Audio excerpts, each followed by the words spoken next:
Electricity, probably the most taken for granted commodity in the modern Western world.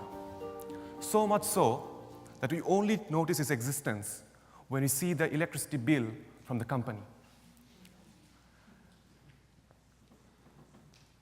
If you have been living in the province of Alberta for the last 1 year, then you were responsible for 63.2 tons of carbon dioxide emissions, only by using this one basic commodity.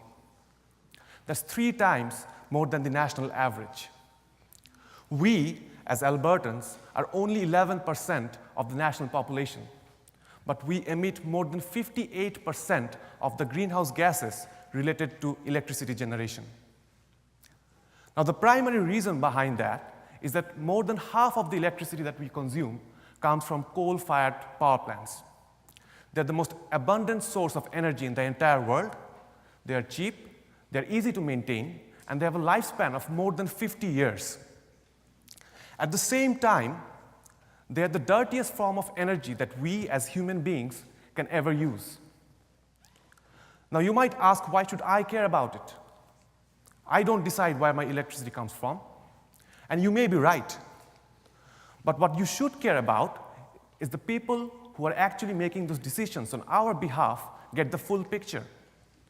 What you should care about is that they understand that the decisions that they make actually have implications on our lives. And that is exactly where my research comes in. It is said that it is easier to make the right choice when you already know the outcomes.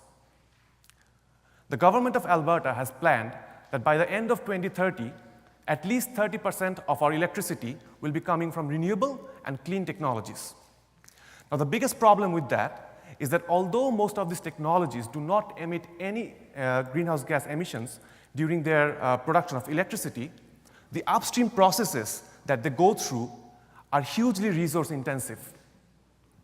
In my research, I'm developing user-friendly life cycle assessment models for renewable energy systems so that we can transition into a lower carbon economy. These models are capable of quantifying the greenhouse gases and the energy profiles in each of the life cycle stages, starting from the raw material extraction, the manufacturing processes, their distribution, and the multitude of options at the end of their life cycle. At the end, these models tell us the best result based on 3 major parameters: their environmental performance, their economics of scale, and also their capability of providing continuous electric supply. And you know the best thing about them? They can be used by anyone, even without any technical background. With the help of my research, we will be able to predict the optimum electricity mix for the next 50 years, and we can truly say that we have moved on from dirty coal to a cleaner source of electricity. Thank you.